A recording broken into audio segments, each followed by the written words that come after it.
Hello and welcome back to another episode of Scrap Mechanic, where I have demolished the stone, as you can see over here. That I demolished it. It took a little bit of time, but I was able to get it all, and I got this many parts, which is pretty good. I got uh, one stack of metal blocks, another stack of stone blocks. I also got another stack of scrap stone, and then 28 more scrap stone and 57 more metal. And perfect, it's getting daytime, so then that means I can go back to base, and then I should be able to put it all back to uh, my storage and things like that. So I'll just head on in there. Is that an arrow? What is this arrow doing here? I thought it was like a pickaxe at first. It's just an arrow. Okay then. I also couldn't. You saw whoever it was in the last episode was just there. I couldn't actually find him. I went after him, but he just disappeared. So then I just continued mining the stone.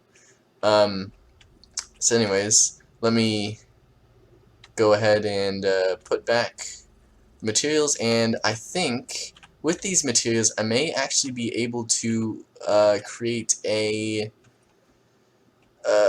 some. What is this? Just a bunch of corn on this weirdly patterned floor here. Anyways, so I have a refinery bot. I have a resource collector, so those are good. But I want to make a cook bot and dress bot, which requires some level 2 and level 3 metal, it looks like. But with the stone, I think I'm able to actually craft some more advanced stuff. Like, yeah, I can craft the concrete now and things like that, so it'll be good. And so yeah, in today's episode I will probably test the drill, and I may actually upgrade my vehicle as well with the parts that I have. And then after that, if I have time, I may make my own version of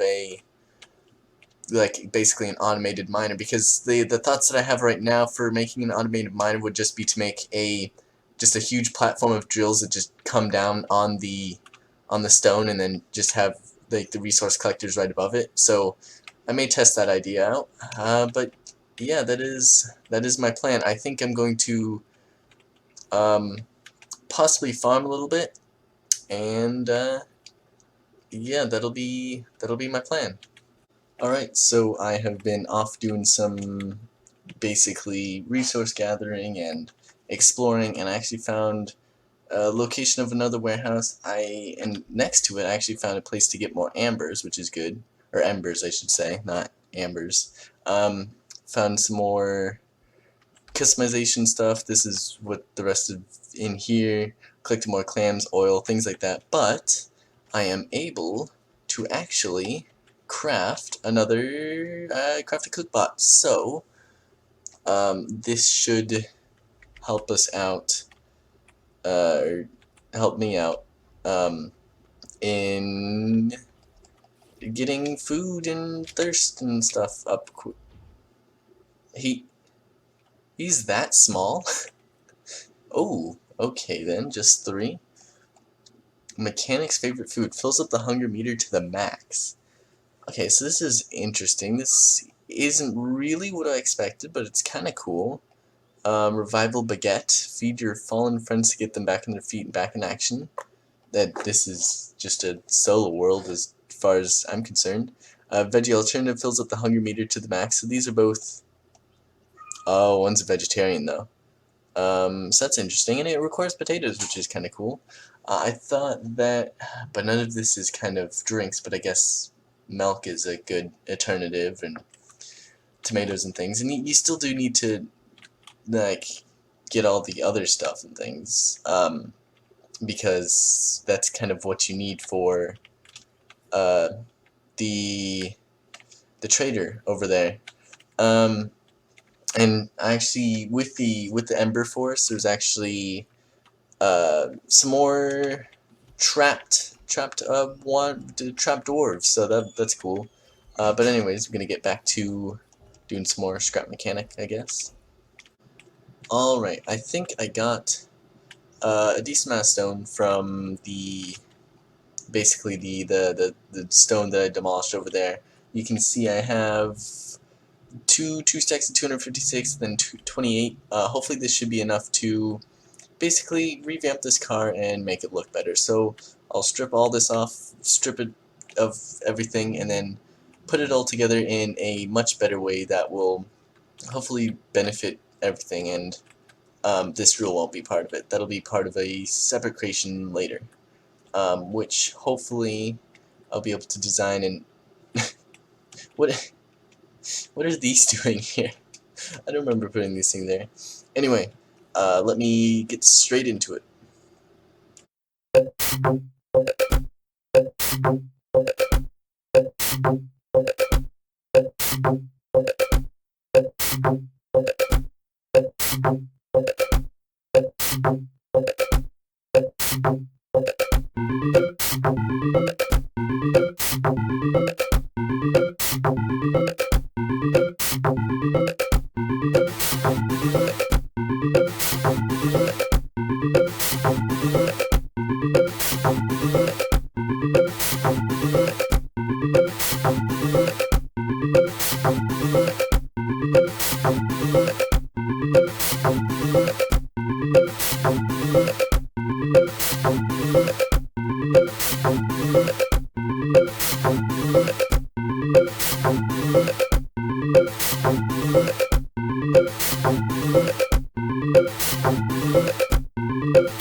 Oh boy. Alright.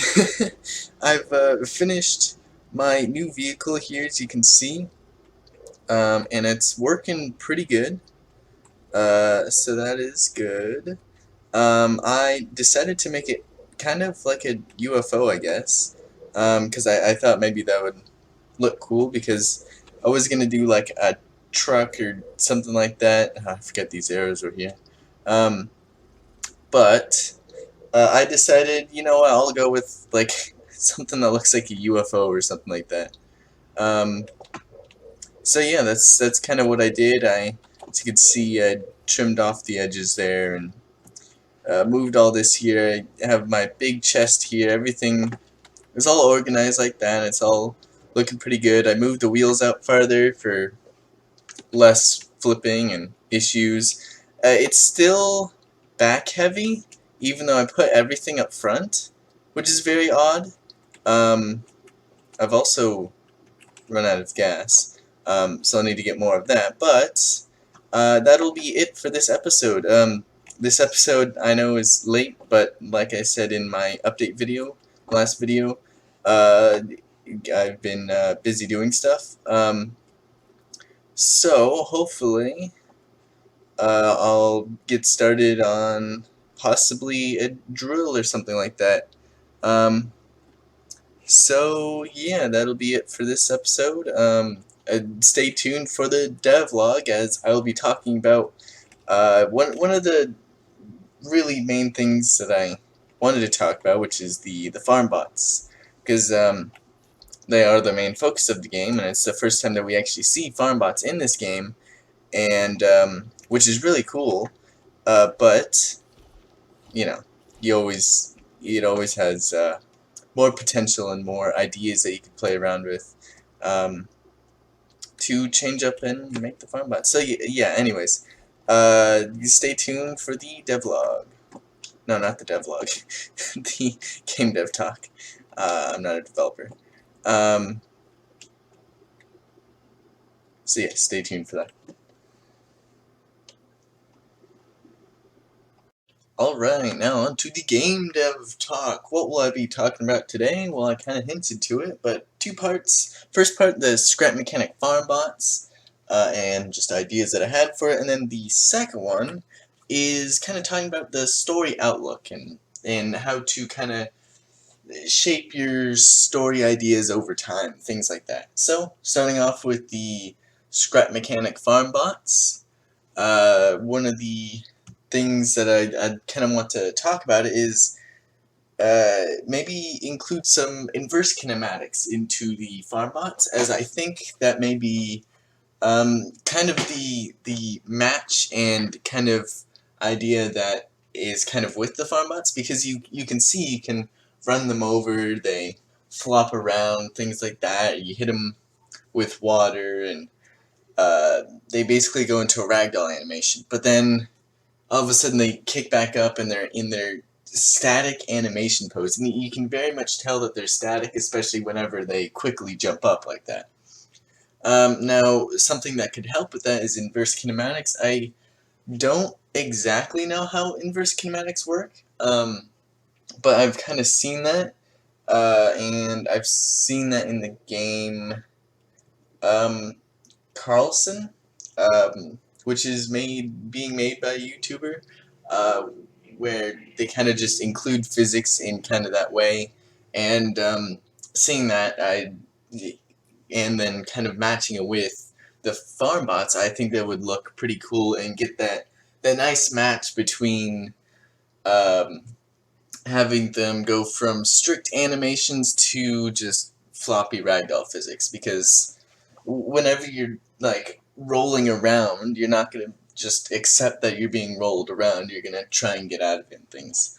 So anyways, the next thing that I kind of want to talk about with farm bots is I think you need more uniqueness between each bot, not like in between each like farm bots and or the green farm bots and then the hay bots. It's like each individual bot, because I think that will be really cool in adding some personality to them, and not just like, oh, here's another hay bot, or oh, it's another just green bot. Instead, they should have some uniqueness to them, like some maybe more slower than others, or can't see as well, just kind of things like that. And you can even, like, with this, what you could really do is, like, for their legs, you can change out which legs they have. Like, oh, maybe they have a twig as a leg because their other leg broke or something like that, and they just kind of wrap that one up together. So then it's slower, or things like that. And like some of them may be like friends with you and not really attack you, and maybe just like something wrong with the programming and it just attacks other farm bots or things like that. I don't know. I think that may be pretty cool to add some kind of uniqueness and kind of variety to basically the farm bots AI, and I think that would be pretty cool. And like another thing with the uniqueness is like some may be sound activated to where if they hear a sound nearby they get activated, or if it may be motion detection to where like if you stand still right in front of them they don't see you, but then as soon as you start moving it's like, oh, gotta attack. And I think definitely the motion detection could be a really useful thing, although it doesn't really make sense since they are farm bots and don't really necessarily need that capability, but it would just flow well with kind of the other mechanics. And it's like, oh, why do they attack walks? Because they see it move, and it's like, oh, movement, I gotta go attack it.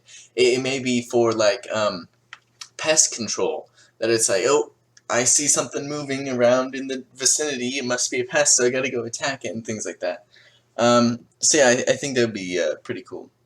Another thing is more variety, like more variety of farm bots. Of course, you know, it's the first build, and you're not gonna have more than four, because I believe that there are 4 farm bots currently. So of course you're not gonna have more than that right now, but I think definitely having more types of farm bots could be good. Like with my last video, I talked about like a packing bot, and then like some like ocean bots, like they could uh, deliver water somehow, collect clean water, filter clean water, and then spit it out, things like that. And just having more variety of bots to kind of do more stuff. Because you have the packing bots, you have the hay bots, things like that. So just more, but I mean that's kind of obvious that you need more. But I'll just say it anyways. Anyways, and then also like one variety robot that I kind of want to talk about is the drone farm bot. I think a drone farm bot would be pretty cool to have. I talked about it briefly in the last video. Basically, the drone farm bot would, I think, be key in how the farm bots know that you're farming. Because right now it's just like, oh, I just randomly got a timer, and it's like, oh, they must be coming. But it's like, I think having a drone farm bot fly around, it's like, oh, detect farming, things like that, and just having that, I think could be pretty cool and kind of explain more of the ecosystem instead of, again, being disjointed to say, oh, I just randomly got a counter, things like that. Um, so I think a drone farm bot could be utilized there, and then you could somehow have like a complex system to ward off drone farm bots, but it doesn't always work. So you still can get raids, but you can try and prevent a raid from forming by basically somehow warding off the drone farm bot. So I think that'd be pretty cool. But now I want to talk about some of the good things about farm bots. Great style, as always, with anything in this game that they add.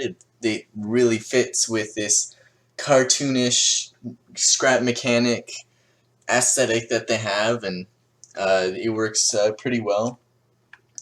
And then one thing that I really noticed about the farm bots is it has balanced battling, in that it's like, oh, the green ones, they're small, but whenever they're many, they can actually kind of overwhelm you, especially since whenever they attack during the raid, they can go in and sneak up in numbers and basically just get block by block off of your farm and eventually kind of tear it all down and things like that. It's a nice small enemy that's there, and you always need a small enemy. But then also with the hay bots, with their attacking, they come and attack you and swing, and they do a lot of damage, and of course you can jump and dodge them, and you have to kind of go in between, like, backing up, swinging, things like that. So I think that's very balanced.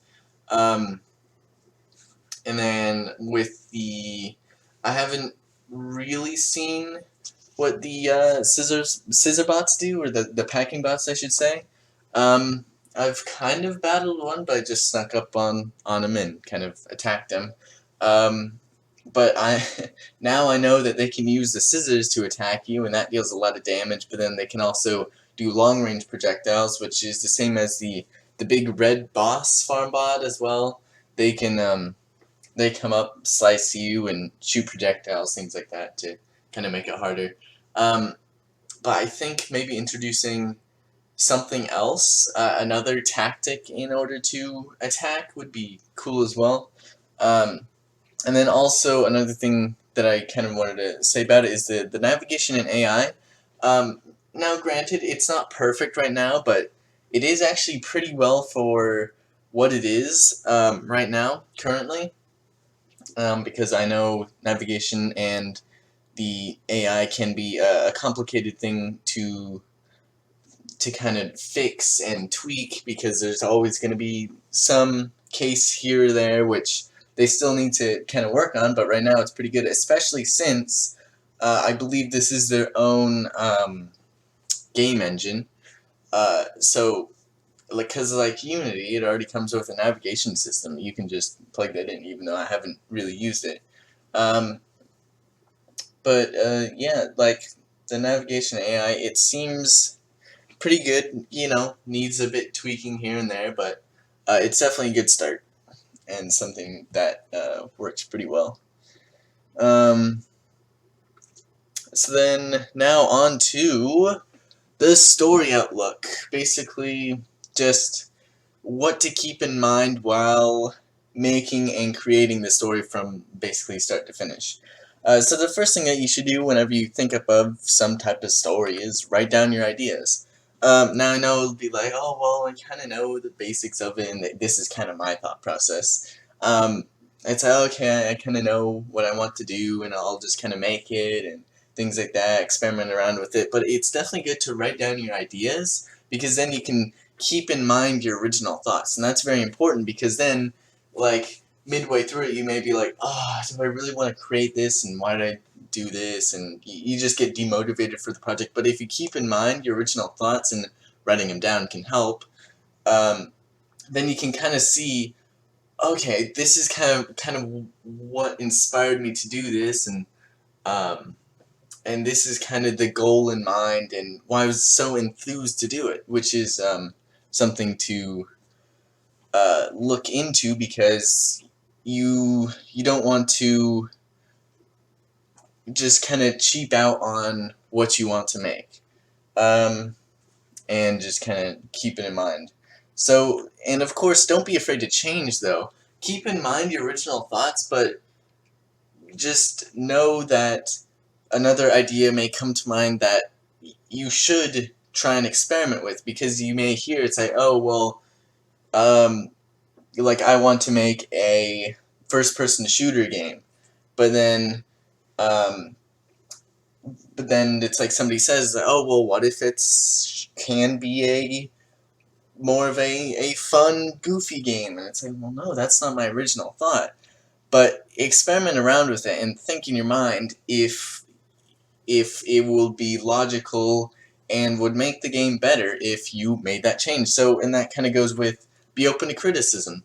Like I said, it's like somebody suggested, oh well, what if it could be this instead? And then you're not afraid to change and do that option instead. And but don't always be open to criticism, because just make sure that the criticism will make the game better. And if you want to stay with your original idea, you can. It's just sometimes the changes can be for the better, so just keep that in mind. Because I know with making my game Space Fighters, I kind of paced around one day thinking of something to create, a game or something like that. And so then I thought of this game that would be a multiplayer game in where you are basically this ship, and you're shooting at asteroids, things like that, and you're doing all that. Um, but then it would be multiplayer, so then it would be a couple of them, and you're trying to get the most points, but you can't directly attack the other one. You could, but you really shouldn't, because then you kind of can lose points, because then that's not kind of professionalism and teamwork and things like that. And that's kind of what the academy wants from you, is to get the most points, but don't hurt your teammate in any ways. But then around the end of me making it, I realized that it was way too easy to attack your teammate, and it just wasn't as fun, and it just kind of didn't feel right. And that's kind of what they said. I didn't realize it before. Well, I kind of realized it, but it really was a problem. So then I added in the option to disable friendly fire, which, well, not really friendly fire, but uh, basically kind of like that. But then also there was another criticism for Space Fighters, that it should also be single player, and that single player would be pretty cool to have with it. But the thing was, I shaped my whole game to be multiplayer, strictly multiplayer, and not single player. So at first I kind of like, okay, well, I'm not going to do multiplayer or single player, because that's kind of not the goal of the game. But then after time I realized, it's like, this could actually be much better if it was single player. But of course, not abandoning the multiplayer idea, because that's of course good as well. But have a single player campaign. So I of course added single player. It's not single player campaign, not yet. That'd be 2.0. But it was definitely something. It was a change that I just didn't want to accept, but realized that it would actually really better my game if it had a single-player campaign and not just multiplayer. And then, of course, the next thing is to test out exaggerating things. And that kind of goes in the same kind of thing with keep in mind your original thoughts, because your original thoughts, they're out there. You're like, oh, I thought up of this idea, and it's like, oh, you could do this, and you really go out there and thinking of all these exaggerated things because it's in your mind and your imagination is going wild. But then after a while, it's like, okay, well, I kind of want to get this done, and you take shortcuts, especially whenever you are a programmer and you kind of have in mind to always like write as little code as possible and take shortcuts and things like that. But don't always take the shortcuts, um, and keep in that mindset of like, okay, try and do this as simple as possible, because you could really skip out on some cool aspects of the game or whatever you're making. And of course, even if you don't have it in mind in the beginning, you can then test out exaggerated things, which basically just testing the imagination again. So, for example, you're making like a first-person shooter, and it's like, oh, you're shooting at somebody, and you can kind of see that it's, oh, they're getting shot, they're bouncing back, you hear hit sounds, things like that. But just test out what would happen if you shoot them and like a big explosion goes off and things like that, because then that really pulls in the players. Oh wow, that was pretty cool, and makes them feel good because, oh, I made that explosion, and it can really tie it together. And that kind of went with the other example of like, oh, I'm trying to make like a serious first-person shooter thing like that, but then maybe it should be more goofy and more exaggerated, and things like that. But it really does depend on your style. Because like with the scrap mechanic style, it is, I believe it'd be really good to test out exaggerated things because it's not necessarily a serious game. So yeah, it's just kind of things like that to keep in mind whenever you're kind of designing and shaping your story and tiny aspects of the game throughout beginning to end. But yeah, that'll be it. Gotta edit this episode, and goodbye.